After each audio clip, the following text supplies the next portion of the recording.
Hey fellas, Darnius here, and I bet you're wondering why I am doing this. Well, it's because I was gonna do an unscripted recap video going over the videos I did over the year. However, I was a little lazy, so I decided to do a recap video of some pretty neato moments from the videos I made this year, mainly the video essays. This is an idea I definitely did not borrow from Shay Frillis. Anyways, enjoy the video fellas, and have a happy new year. F-Zero GX was a 2003 racing game developed by Sega's arcade division, Amusement Vision, with Nintendo handling the publishing for the console and the arcade versions.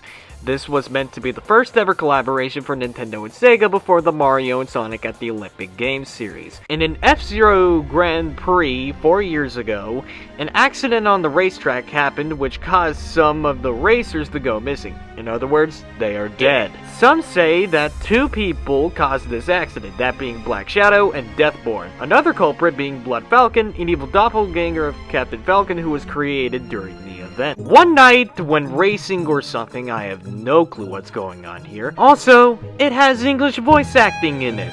And it is something. You know the price of failure. Yes, I can win it this time. I swear. Like, the performances aren't that bad, and the line deliveries are pretty okay. It's just that some of the characters like John Tanaka have very unfitting voices.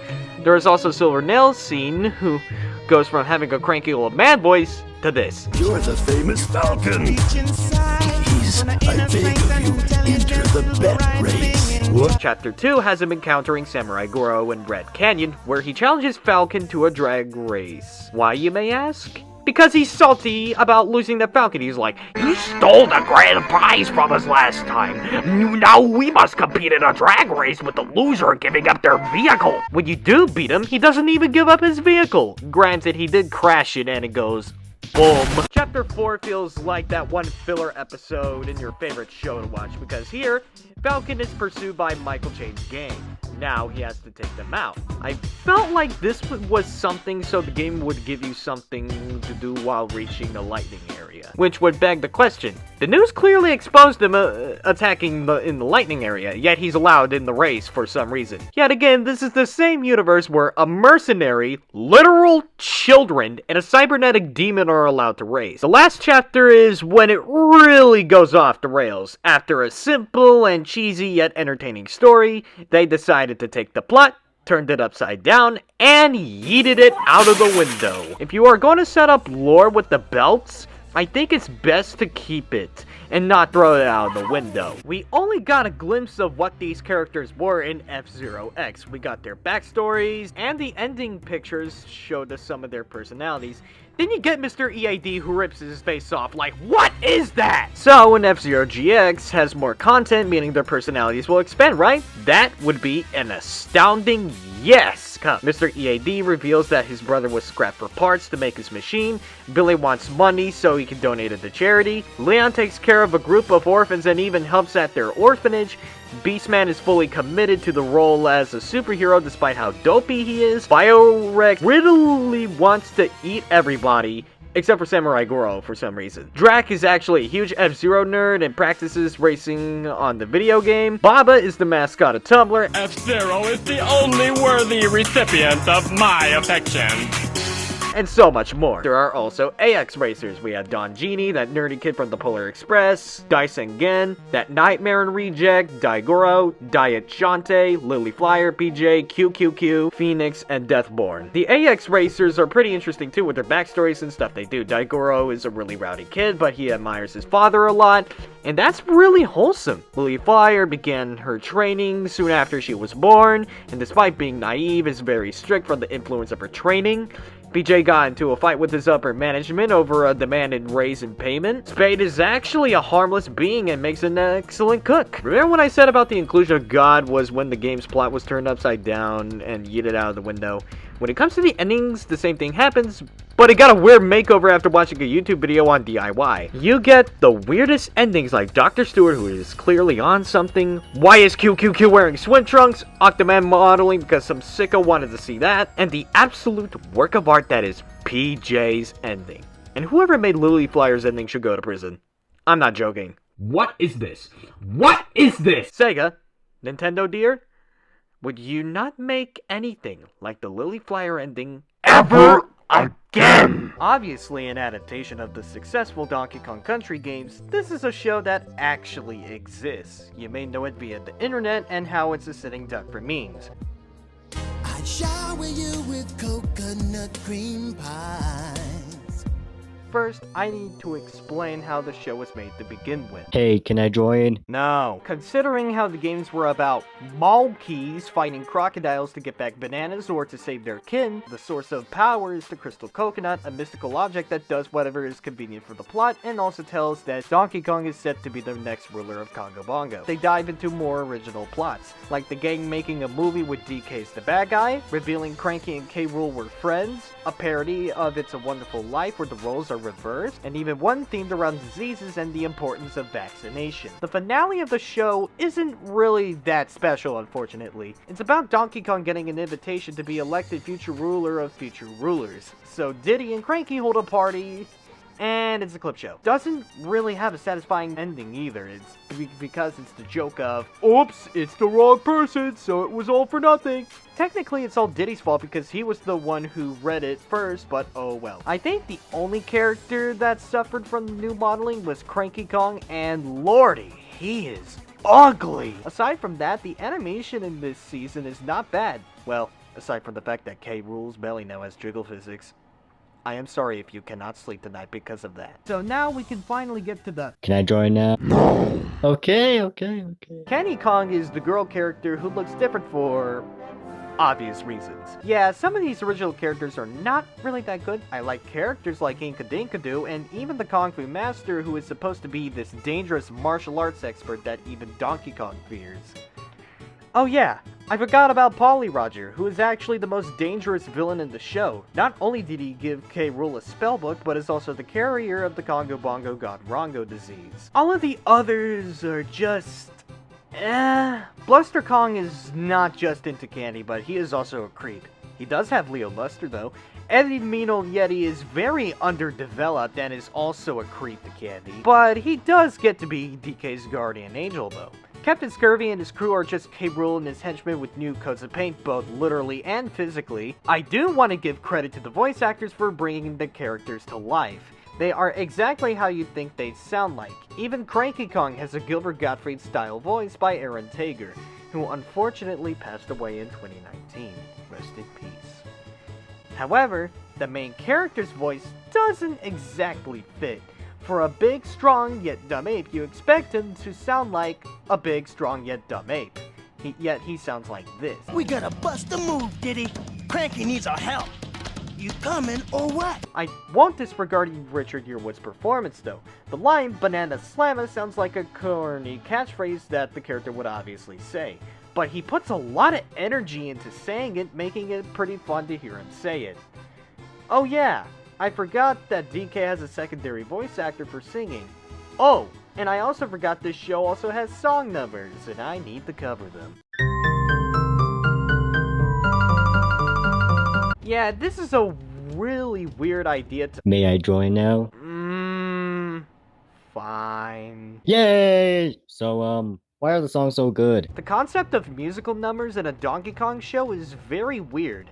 Yet again, it's the same franchise where banana aliens show up, so yeah. A lot of people like to make fun of it and use it for memes. Like, I wouldn't blame them. There are some ironically funny moments like, I'd shower you with coconut cream pies. yeah, that. It's Halloween time, everyone. Redditors span the word spook at a constant rate and we create our stashes of candy. As nice as both of those are, we are looking at short films today. Especially a certain one starring a blue spiny boy. After the title, it reveals to be two ghosts that take pictures of people getting scared for this lady ghost. Whoever has the better picture gets a kiss from her. I don't know about you guys, but those ghosts do be simps. So they walk out into the sunrise with Chip forever having to hang out with... Wait, how did they get back from being zooted into space? Now that I think about it, why is Sonic still a werehog? It is daytime. To be fair, there was going to be an alternate ending where Sonic would turn back to normal, the Ghost Girl screams in shock and slaps him. I like watching them react to each other's traits. They also prove to be a formidable opponent when they switch into the monster form. Watching them bicker is also funny, which leads to their speed run of leaving the planet. And yet the audience can still understand what's going on. When Bear comes in, yeah, that's the bull monster's name. I know. It's kind of lame. Chip doesn't automatically go, "Sonic, look out! A monster has come to fight us!" They get ready and duke it out.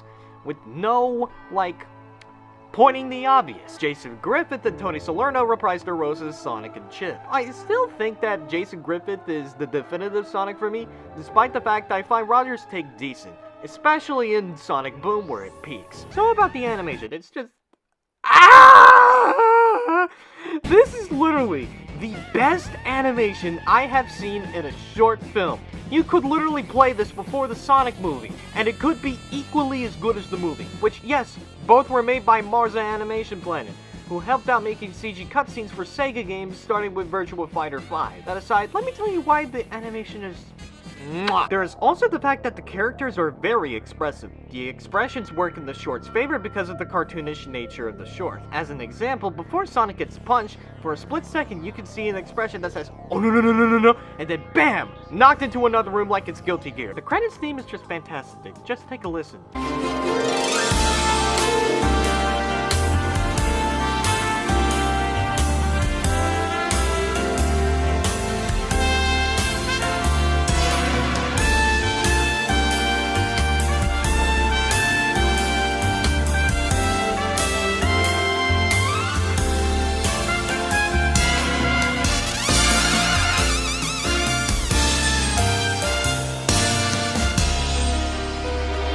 Need I say more?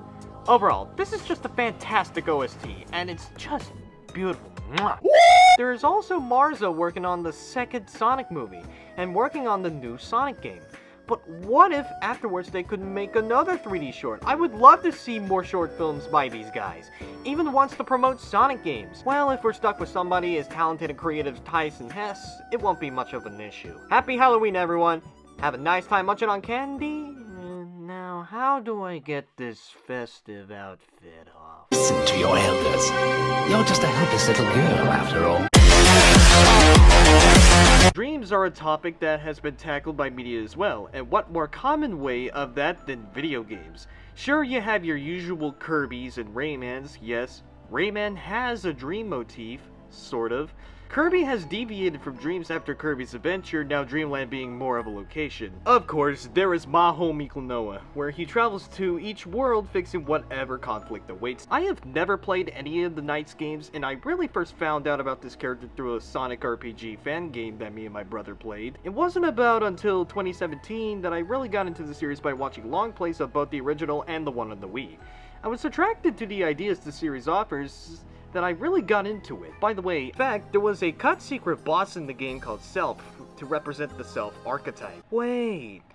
Oh, I get it. Very clever, Sonic Team. Very clever. They also made Knights Generalists because Knights is a part of the human subconscious and for the player to determine what they see. Therefore, that is why I will be referring Knights with she/her pronouns. That's right. Sega was ahead of their time with that one. However, Knights thinks Wise Man's Nightmare concept is pretty cringe, and rebels by joining the side of good. The 3D graphics kinda still look good to this day and are very colorful, but it did give us the cursed image of Knights with teeth. Good luck sleeping. There was even a sampler disc released during the holiday season called Christmas Nights into Dreams, and yes, this is why I am releasing this video during the holidays. Kinda nice, Oh well. The game is even affected by the Sega Saturn's clock, the most well-known example being Reala Day on April the 1st, where you can play as Reala. Which is basically a reskin Knights, but it's still pretty cool. Eventually, both arrive in Nightopia, where they run into Owl, who basically educates the visitors about Nightopia, or translating in me, Exposition dumpster truck. Since Knights has gone rogue, Reala often disdains Knights for portraying the Nightmares. We actually see how Reala stays loyal, showing us admiration and apprehension towards Wiseman. He actually acts like a sleazy conniver that does everything in his power to succeed. Here's a very interesting part. The visitors actually find out that Knights is a nightmare, and with Will, he finds out from eavesdropping on a conversation Knights and Reala are having. With Helen, Riella outright states that Knights is one using the persona masks as evidence. After this revelation, their trust in Knights begins to crumble until they realize that they have to believe in Knights because they've gotten to know her much at this point. In the true ending, Wiseman claims that in order to destroy him, they must destroy everything he created, including Knights. Upon beating him, Knights dies. Yeah, they straight up killed her off. Trust me, I would cry too if I had woke up from witnessing that. There's also voice acting in this game, but they ditched the dream language and made everyone have a European accent, which makes sense since the game's characters live in a London-esque city and the game was made to have a European appeal. But that doesn't excuse that the voice acting is kinda whack. Characters like Owl and Riella sound perfectly fine. Then there's Knights who sounds obnoxious. Like, really obnoxious. Do you realize? Wiseman is not even British, but actually does capture the intimidating godlike presence of the character. Also, he's voiced by Mojo Jojo. How can you go wrong with that? You know what's the worst part of the voice cast? The kids. They try way too hard in the more dramatic and heartwarming moments that it comes off as cheesy. And I mean the one where you cringe and not the one where it's enjoyable. Want to know what the worst part about the kids are? It's the inconsistency of their accents. They'll be British one line, and then they'll be standard American the other. Also, why do most of the characters have Sonic Adventure 2 mouths? Especially for Knights? Just look at this. I feel like they needed to fix that a little. You do get playable appearances of characters in either Sonic or Sega crossover games, and that is pretty much it. There was even a trademark of a new game called Knight's Dream Wheel that actually got released this year, and it's a slot machine. I wonder what other company turns their beloved games into slots and pachinkos. However, Yuji Naka joined Square Enix to make a game that was released earlier this year to be... Did someone mention Funny Hat Man? Oh no. Valentine. Wait, what? Look, I feel it's important to bring up this game mainly from how much it's based on Yuji Naka's earlier works, especially Nights in the Dreams being a heavy inspiration for the story and characters, which is why everyone's hyped for it. And it turned out to be doo-doo. With Balan being a massive failure, I feel like Sega should have another stab at a Knights game. It worked when Mighty No. 9 came out. Who knows? Maybe Knights' Dream Wheel is Sega slowly testing the waters for a new game. It can also be the fact that Sega to this day at least acknowledges Knights' existence. They celebrated the anniversary last year by revealing very cursed concept art.